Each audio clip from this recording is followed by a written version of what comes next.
আমি তোর পায়ে ধরছি মা, তুই বাড়ি চল। আমার কথা মান, আমি যা ভুল করেছি দয়া করে আমার কথাটা একবার শোন। বাড়ি চল, আমাকে একটিবার সুযোগ দে। সুযোগ তোমাকে দেব? কোনোদিনই না। ওই বাজে লোকটা প্রত্যেক দিন আমাদের বাড়ি এসে আমাকে যাতাভাবে অপমান করে দেয়। তুমি কোনো কিছুই বলতে পারো না। আজকে আমি আমার জীবন শেষ করে দেব। না রে মা, এরকম বলিস না। তুই ছাড়া আমার কেউ নেই, আমি তোকে ছাড়া বাঁচবো কিভাবে? ভুল করছো ঠাকুমা, চারিদিকে তাকিয়ে দেখো, তোমার জন্য অনেক লোক আছে। আমি তো তোমার অনেক কাজে বাধা সৃষ্টি করছি, তাই জন্য আমার এই অবস্থা। শোন রে মা, তুই আমাকে ভুল বুঝিস না। সমস্ত খারাপ কাজ ছেড়ে দেব। তুই যার সাথে বারণ করবি তার সাথে মেশা বন্ধ করে দেব। তুই শুধু আমার কথা একটিবার শোন দয়া করে। অনেকটা সময় চলে গেছে ঠাকুমা, আর তোমার হাতে সময় নেই। এবার আমাকে যেতে হবে, তুমি বাড়ি যাও। মারে, তুই ফিরে আয়। আমি আর কোনোদিন তোর কথার অবাধ্য হব না। ফিরে আয় রে মা, ফিরে আয়।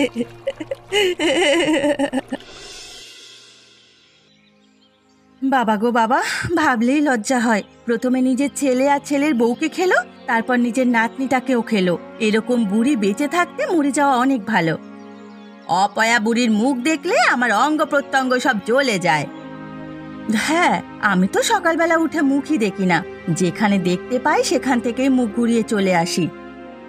অতটুকু বাচ্চা মেয়ে, কি সুন্দর বুদ্ধি ছিল।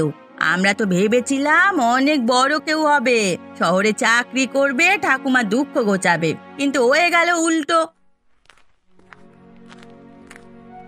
ওই দেখো, শয়তান বুড়ি আসছে। মুখ দেখলেই ঘেন্না হয়।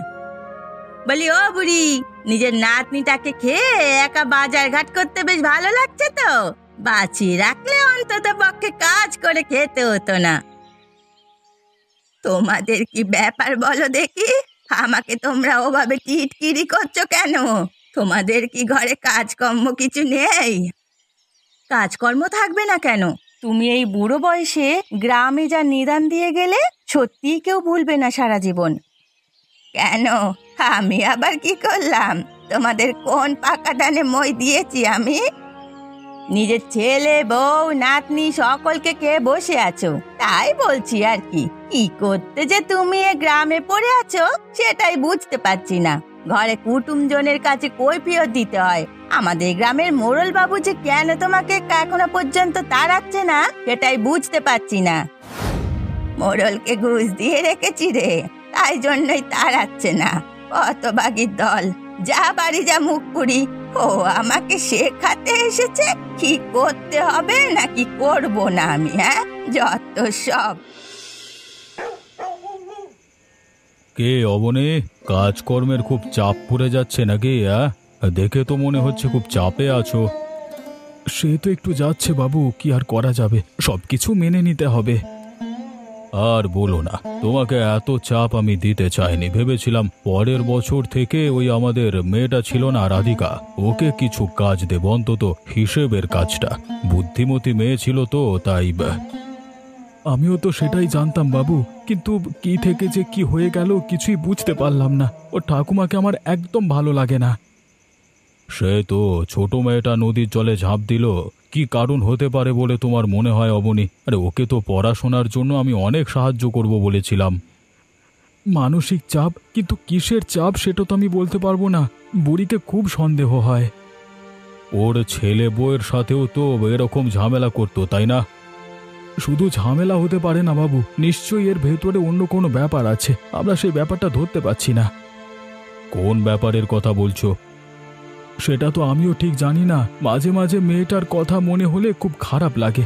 আমার কাছ থেকে অনেক কিছু শিখতে চেয়েছিল, সবসময় হাসি খুশি থাকতো। সেটা তো হলো কথা, ওর হাসি মুখটা এখনো আমার সামনে ভেসে ওঠে। আচ্ছা বাবু, ওসব কথা বাদ দিন, আপনি হিসেবটা একবার দেখে দিন। যদি কিছু ভুল ত্রুটি থাকে আমাকে বলুন। কাজের লোকেদের এরপর মাইনে দিতে হবে তো, না হলে ওরা আবার হাঙ্গামা বাঁধিয়ে দেবে। হ্যাঁ হ্যাঁ, দাও দাও দাও। বুড়িমা, বুড়িমা বেরিয়ে এসো, দরকার আছে তোমার সাথে একটু। কে রে, রতন এলি নাকি? আজকে আবার এত রাতে কি করতে আসতে গেলি? না না বুড়িমা, আমি তোমার প্রতিবেশী গো। ও দিনেশ, তো এত রাতে আমার সাথে কি দরকার? কিছুই না, কাজ থেকে ফিরছিলাম, তোমার জন্য কিছু খাবার দাবার এনেছি। এই কদিন তো তেমন কিছু খাওয়া দাওয়া হয়েছে বলে আমার মনে হয় না, তা খাবারটা নিয়ে নাও, খেয়ে নেবে। আবার আমার জন্য এত সব করার কি দরকার ছিল? না না, তা বললে কি হয়, তুমি বুড়ি মানুষ, এ সময় তোমার পাশে থাকাটা জরুরি। আর আমি তোমার প্রতিবেশী হয়ে যদি এটুকু না করতে পারলাম তাহলে আর কি করব। তোরা আছিস বলেই আমি বেঁচে আছি বাবা, না হলে কবেও আমি মরে যেতাম। কান্নাকাটি করে কোনো লাভ হবে না বুড়িমা, আমি যেটা ভালো কথা বলছি সেটা শোনো। আমি যতদিন আছি তোমার কোনো চিন্তা নেই, নিজের দায়িত্ব নিয়ে তোমার সমস্ত খাবার আমি এনে দেব। তোমার সাথে মনোমালিন্য থাকতে পারে, কিন্তু আমি সত্যি বলছি, এই বিপদের সময় তোমার পাশে না দাঁড়ালে নিজেকে আমি কোনোদিন ক্ষমা করতে পারবো না গো। এই তো একজনকে বোকা বানানো গেছে, যা দিবি দে, আমি মজা করে জীবন কাটাবো, তাতে আমার কোনো অসুবিধে নেই। তোমার যেটা মনে হয় তুমি সেটা করো আমার জন্য, আমি কোনোদিন তোমাকে বারণ করব না। আজকাল কাজ থেকে ফিরতে অনেকটাই দেরি হয়ে যাচ্ছে। এত দেরি করে কাজ থেকে ফেরা ঠিক নয়, কিন্তু বাবুকে তো আর বলতে পারি না। যা সব যাচ্ছে ঘটনা।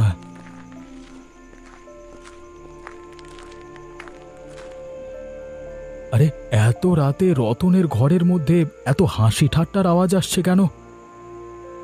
সব সময় মাথায় রাখবে বুড়িমা, আমি কিন্তু তোমার ভরসায় সমস্ত কাজ করি। তুমি বৃদ্ধ হয়েছো তাই গ্রামের লোকজন তোমাকে সন্দেহ করবে না, তার উপর তুমি জীবনের সমস্ত কিছু হারিয়েছো। আরে শোন, আমি কি আর ইচ্ছা করে সমস্ত কিছু হারিয়েছি?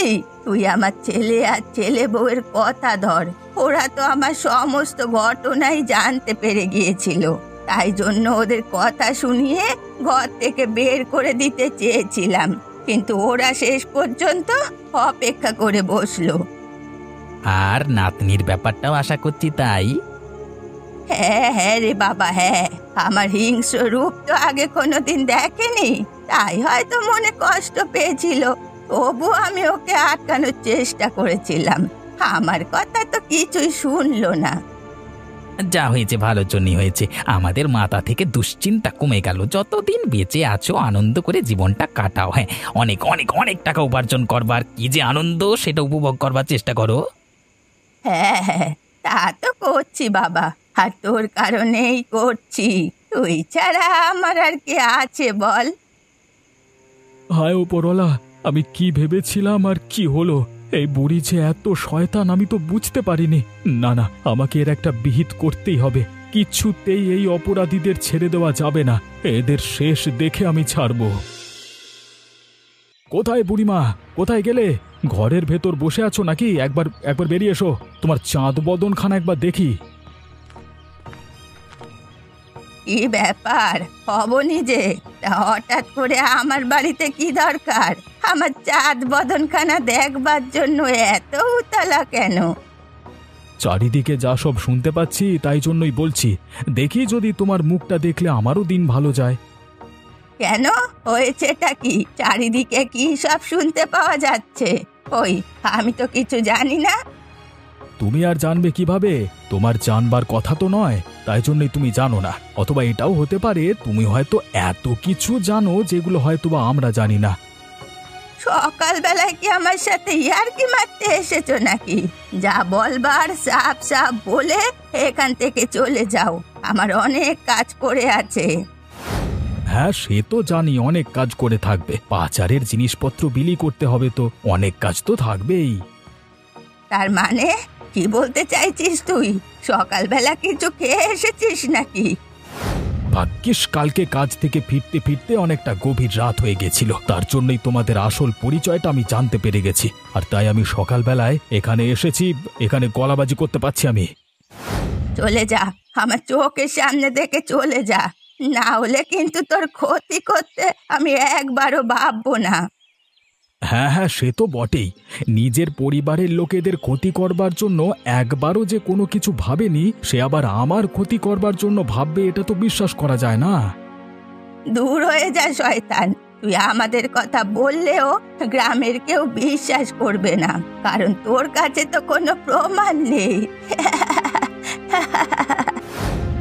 আজকে না হয় প্রমাণ নেই, একদিন না একদিন প্রমাণ নিশ্চয়ই আমি জোগাড় করব, আর তোমার ওই মুখোশ আমি সবার সামনে খুলে ছাড়বো, কথাটা মিলিয়ে নিও।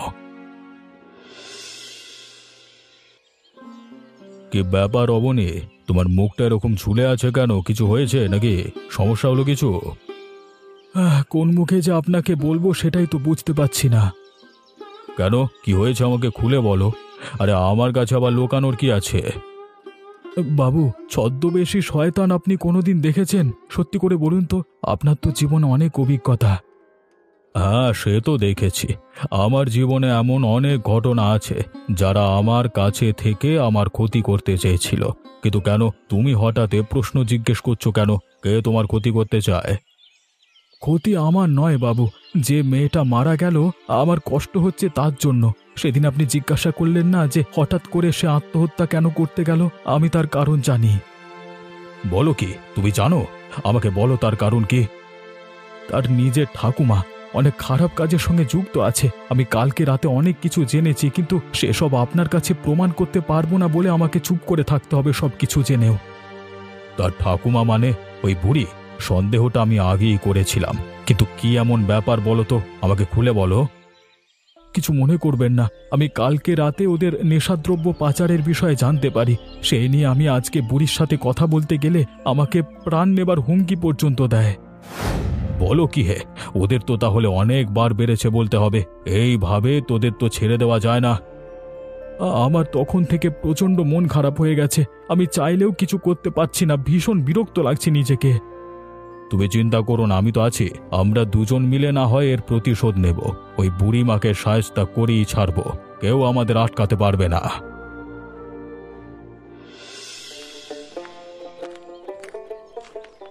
আরে, দিনেশ কত বড় একটা মাছ নিয়ে বাড়ি আসছে, নিশ্চয়ই আমার জন্য নিয়ে আসছে। আহা, দেখে মনে হচ্ছে মাছটা বেশ ভালো সুস্বাদু হবে। আয় বাবা দিনেশ, আয়। এতক্ষণ তোর কথাই ভাবছিলাম, তুই আমার কত খেয়াল রাখিস, কিন্তু আজকে এত খরচ করার কি দরকার ছিল বলতো? এত বড় মাছের অনেক দাম হবে, এতগুলো টাকা শুধু শুধু নষ্ট করে ফেললি আমার জন্য। এই রে, বুড়ি তো ভাবছে ওর জন্য মাছটা নিয়ে এসেছি আমি, কিন্তু আমি তো নিজে খাবার জন্য এনেছিলাম, হয়তো 2-1 পিস দিতাম। কিরে বাবা, বেশি খরচা হয়ে গেছে বুঝি? এত মনে মনে কি ভাবছিস? কই কই, না তো বুড়িমা, কিছু তো না। আসলে তুমি ঠিকই বলেছো, এই মাছের অনেক দাম। তা আনবি যখন এত দেরি করলি কেন বাবা? বুঝতেই তো পারছিস, একা মানুষ, অনেক কাজ একসাথে করতে হয়। এখন আবার এই মাছটাকে কেটে রান্না করে রাখতে হবে, না হলে তো খারাপ হয়ে যাবে। দে বাবা, মাছটা আমাকে দে। ব্যাপারটা কেমন হলো? একদিন একটু খাবার খাইয়েছি বলে একেবারে তো মাথায় উঠে পড়ছে দেখছি বুড়ি। কি হলো, এত কি ভাবছিস বলতো তুই? এত ভাবনা চিন্তা করতে নেই, দে বাবা। আমি না হয় মাছটা ভাজা হলে তোকে 2-1 পিস দিয়ে আসবো, তা দিয়ে ভাত খেয়ে নিস। হ্যাঁ হ্যাঁ বুড়িমা, এই যে না, এই যে। হ্যাঁ, যাক বাবা, তুই ছাড়া আমাকে কে দেখবে বল দেখি? উপরওয়ালা তোকে এই কারণেই প্রতিবেশী রূপে আমার কাছে পাঠিয়ে দিয়েছে। যাক, আমি তবে শান্তিতে থাকতে পারবো, সেই জীবনটা অন্তত শান্তি পাবো। যা বাবা, তুই বাড়ি যা, আমি দেখি ঘরের কাজকর্ম করি, মাছটা আবার কুটতে বসতে হবে। বাবা, এত লোভ এই বুড়ির! একদম যেন অন্যরকম একজন মানুষ। আমি মানুষটাকে যেন চিনতে পারছি না। যাক, এবার থেকে একটু সাবধানে থাকতে হবে, আর পারলে একটু দূরত্ব তৈরি করতে হবে, তাহলে আশা করছি সব ধীরে ধীরে ঠিক হয়ে যাবে। খা বাবা রতন, ভালো করে খা, তোর জন্য আমি কত সুখে শান্তিতে আছি। সবই ঠিক আছে, কিন্তু এত বড় মাছ আনবার কি প্রয়োজন ছিল? এই এতগুলো টাকা খরচ করলে এখন লোকের চোখে পড়লে তো অসুবিধা হয়ে যাবে। তুমি বৃদ্ধা মানুষ, একা থাকো। দূর পাগল, আমি কেন কিনতে যাব? আমাদের এই প্রতিবেশী দিনেশ আছে না, ও আমার জন্য কিনে এনে দিয়েছে। একা থাকি দেখে বেটার আমার প্রতি খুব মায়া হয়েছে। যাক যাক, তাও ভালো। এই মায়া সারা জীবন যেন বজায় থাকে, তাহলে তোমার আর খাওয়া পড়ার কোনো চিন্তা থাকবে না। হ্যাঁ, সে তো বটেই, তার বলতে, কিন্তু এদিকে যে একটা বড় সমস্যা হয়ে গেছে, আর আমি তোকে ডাকলাম সে কথা বলার জন্য। সমস্যা? কোন সমস্যার কথা বলছো বুড়িমা? কি হয়েছে কি?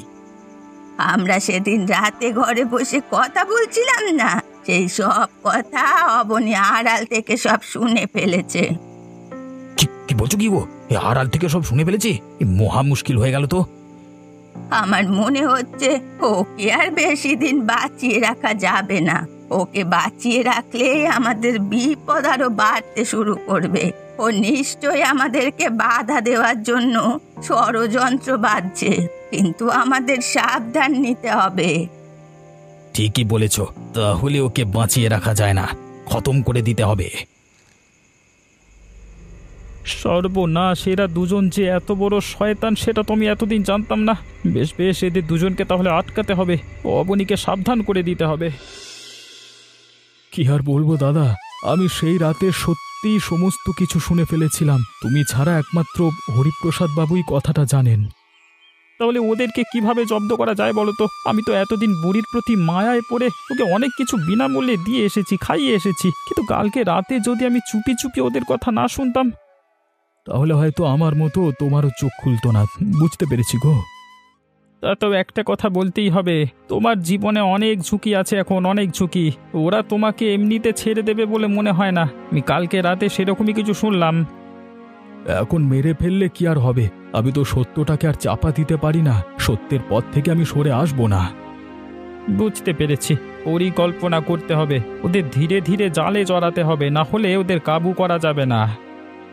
আমি তো অনেক ভাবনা চিন্তা করে কিছু খুঁজে পাইনি। ওরা এমনভাবে সবকিছু চাপা দিয়ে আছে, কিছুই সামনে আনবার কোনো উপায় নেই।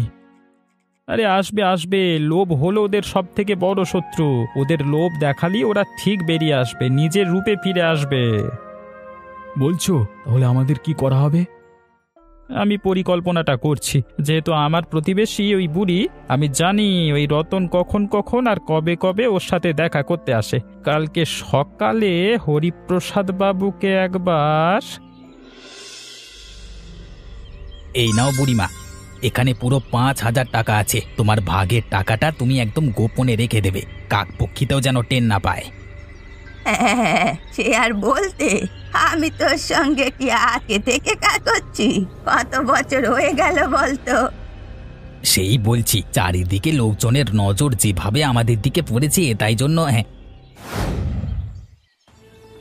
কি হে বুড়িমা, তুমি এখানে কি করছো?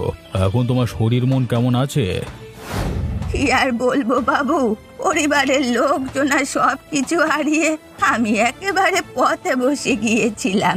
এই গ্রামের লোকেদের সাহায্যে আমি একটু বেঁচে আছি। হ্যাঁ হ্যাঁ, সত্যি কার ভাগ্যে যে কখন কি আছে বোঝা যায় না। তোমার হাতে কিছু টাকা দেখতে পাচ্ছি, তা এত টাকা তুমি কোথায় পেলে? কোথাও কাজকর্ম কিছু করেছিলে নাকি? না মানে ওই আর কি, মানুষের সাহায্য মানে। আর কি বলবো বাবু, এই আমি কিছু টাকা দিলাম, আর গ্রামের মানুষেরা কিছু টাকা দিয়ে সাহায্য করেছে। এসব নিয়েই বুড়িমা বেঁচে আছে, তাই ওসব টাকা জমিয়ে অতগুলো টাকা হয়েছে, যেটা আপনি দেখতে পাচ্ছেন। না না, তা তো ঠিক। এই সময় মানুষকে সাহায্য করবে না তো কখন করবে? তা তুমি সবার কাছে যাচ্ছ, আমার কাছে তো যাওনি। আসলে সাহস পাইনি জানেন তো। আমিও অনেকবার বলেছি বুড়িমাকে আপনার কাছে যেতে, কিন্তু তাতেও যাইনি।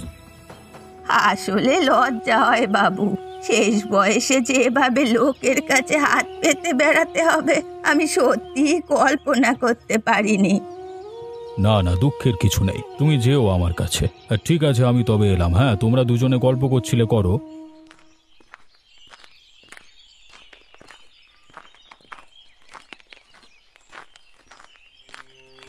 নিশ্চয়ই এরা টাকা ভাগ করছিল। এই সময় চলে এসেছি বলে থতমত খেয়ে গিয়েছে। ঠিক আছে, তোদের দুজনকে তো আমি ধরবই ধরবো, কেউ আটকাতে পারবে না।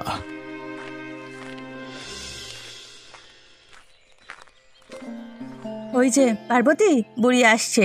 চলো চলো, আমরা কাজে লেগে পড়ি। যেমন যেমন আমাদেরকে বলা হয়েছে তেমন তেমন করি। হ্যাঁ, আর কি বলবো কমলা, কানাঘুষো অনেক দিন থেকে শুনে আসছি, কিন্তু কাউকে কিছু বলিনি। তবে ও পাড়ার মল্লিকদা আমাকে বলল, সত্যি করেই যে জিনিসটা উদ্ধার হয়েছে, সেটা হলো অনেক দামি কিছু জিনিস। বলছো কি? তাহলে তো অনেক দাম হবে গো জিনিসটার। হঠাৎ করে উদ্ধার পেলো কি করে? ভুল করে নাকি গাছতলায় মাটি খুঁড়ছিল, তখনই জিনিসগুলো পেয়েছে। শুনেছি তো নয় নয় করে প্রায় 1000-10 দাম আছে। এত জিনিস, তাও আবার গাছের তলায় পোতা আছে। নিশ্চয়ই চুরির জিনিস হবে, তাছাড়া আর কিছু নয়। হ্যাঁ হ্যাঁ, আমারও তাই মনে হয়। তোমরা কোন জিনিসের কথা বলছো গো? কি উদ্ধার হয়েছে? তা জেনে তোমার কি? আমাদের কথার মাঝখানে কথা বলতে আসছো কেন? এখুনি রেগে গিয়ে দুটো কথা শুনিয়ে দেব, তখন আবার রাগ হয়ে যাবে। আরে বলেই দে ওকে, না হলে বুড়ি মানুষ আবার চিন্তায় চিন্তায় রাতের বেলায় মরে গেলে অসুবিধে আছে। আচ্ছা শোনো তাহলে বলি, ওই আমাদের জঙ্গলের ধারে একটা বড় পাকুড় গাছ আছে না, সেখান থেকে নাকি অনেক সোনার জিনিস উদ্ধার হয়েছে। শুনেছি নাকি আরো অনেক আছে, তাই জন্য সব লোকজনদের নজর ওদিকে পড়েছে। ও আচ্ছা আচ্ছা, এই ব্যাপার। এই সুযোগ হাতছাড়া করা যাবে না। আজকে রাতের বেলাতে রতনকে নিয়ে যেতে হবে। আচ্ছা ঠিক আছে, তোমরা তাহলে দাঁড়াও, আমি আসছি। কোথায় বুড়িমা? কোথাও তো কিছু নেই। আমার মনে হচ্ছে তোমাকে সব ভুলভাল খবর দিয়েছে লোকজন। ভুলভাল খবর দেবে? লোকজনে আবার এসে সব জিনিসপত্র তুলে নিয়ে চলে গেল না তো? এই সেরকম যদি হয় তাহলে তো বলতে হবে একটা বড় মাল আমাদের হাতছাড়া হয়ে গেল। না না, হাত ছাড়া হওয়ার কিছুই নেই। এই যে আমরা আছি, আমরা সবকিছু তোমাদের দিয়ে দেব। আবার অনেক নকুল দানা দেব, জল দেব, মানুষকে ভালোবাসা দেব। কি আপনারা এখানে কি করছেন? ডাকাত ধরতে এসেছি, তো তোমরা মনে হয় সেই কারণেই এসেছো, তাই না? হ্যাঁ, আমরাও ওই একই কাজে এসেছি, ডাকাতি ধরতে। বাহ, তাহলে কত সুবিধে হলো। দেখেছেন বাবু, বুড়িমা এই বয়সে গ্রামের মানুষের কত খেয়াল রাখে, শুধু নিজের ঘরের লোকের খেয়াল রাখতে পারে না। বাড়াবাড়িটা একটু বেশি হয়ে যাচ্ছে অবনি, এসব কিন্তু আমরা সহ্য করবো না একদম। তা তো বটে, শুধু শুধু সহ্য কেন করবে? ও তোমাদের বিষয়ে অনেক কিছু জেনে গেছে, এখন তোকে সরাতেই হবে, তাই না? তাছাড়া আর কি, হয়তো সারা জীবন এরা এরকমই কাজ করে এসেছে, নিজের ছেলেকেও হয়তো ছাড়েনি। আমার ভুল হয়ে গেছে বাবু, আমাকে ক্ষমা করে দিন। আমি আর কোনোদিন এরকম ভুল করব না, আমাকে দয়া করুন বাবু। চুপ কর শয়তান বুড়ি, তোকে আমি যেমন ভেবেছিলাম তুই ঠিক তার উল্টো। আর রতন, তোরা দুজন মিলে যে পাপ করেছিস, সেই পাপের শাস্তি একমাত্র সারা জীবনের মতো জেল, তাছাড়া আর কিচ্ছু না। একবার ভালো হওয়ার সুযোগ দেবেন না? একবার দয়া করে সুযোগ দিন, দেখুন আমরা ঠিক ভালো হয়ে যাব, আবার আগের মতো হয়ে যাব। চুপ কর বেটা শয়তান, অনেক শয়তানি করেছিস তোরা, এবার তোদের বিচার হবার পালা। সবই আমার পাপের ফল, এই বুড়ো বয়সে আমাকে আবার শাস্তি ভোগ করতে হবে। এমনই নতুন নতুন এবং শিক্ষণীয় গল্প দেখতে আমাদের চ্যানেলটিকে সাবস্ক্রাইব করতে ভুলবেন না।